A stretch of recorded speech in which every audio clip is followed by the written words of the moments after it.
सपा सांसद अफजाल अंसारी का मिजाज इन दिनों कुछ बदला हुआ नजर आ रहा है। जहां अफजाल अंसारी अक्सर पीएम मोदी और योगी आदित्यनाथ पर भरे मंच से खुलेआम निशाना साधने में जरा भी नहीं हिचकिचाते और अक्सर उन पर टिप्पणियां करते रहते हैं। वहीं इस बीच उन्होंने राष्ट्रीय स्वयंसेवक संघ के प्रमुख यानी आरएसएस चीफ मोहन भागवत को लेकर एक बड़ा बयान दे दिया है और इसी के बाद ये माना जा रहा है कि आखिर अफजाल अंसारी के सुर बदले हुए क्यों हैं। दरअसल उन्होंने एक कार्यक्रम के बाद मीडिया से बातचीत करते हुए आरएसएस प्रमुख मोहन भागवत की जमकर तारीफ कर दी है। उन्होंने कहा, आरएसएस के 3 दिवसीय शिविर के बाद मोहन भागवत ने महसूस किया है कि देश में एकता और भाईचारे की जरूरत है और नफरत का कारोबार बंद होना चाहिए। हिंदू धर्म का प्रतिनिधित्व करने के लिए संसार में आरएसएस से बढ़कर कोई प्लेटफॉर्म नहीं है। भागवत ने कहा है कि अगर हर मस्जिद और मजार में शिवलिंग तलाश करोगे तो ये देश को कमजोर करेगा।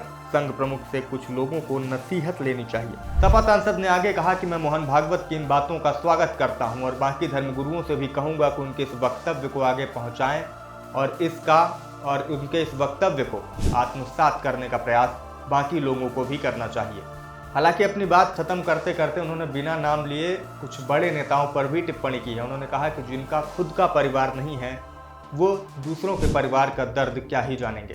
लेकिन आरएसएस प्रमुख की जो उन्होंने इतनी तारीफ की, आरएसएस को हिंदुओं का प्रतिनिधित्व करने वाला सबसे बड़ा और सबसे सही प्लेटफॉर्म बता दिया। इसके बाद अब लोग भी ये जानना चाह रहे हैं कि आखिर इनका ये मूड अचानक कैसे बदल गया। क्या ये सिर्फ आरएसएस प्रमुख मोहन भागवत के बयान की वजह से है या फिर बात कुछ और है। फिलहाल इस पूरे मसले पर आप क्या सोचते हैं, उनके इस बयान पर आप क्या कहेंगे, कमेंट करके हमें ज़रूर बताएं।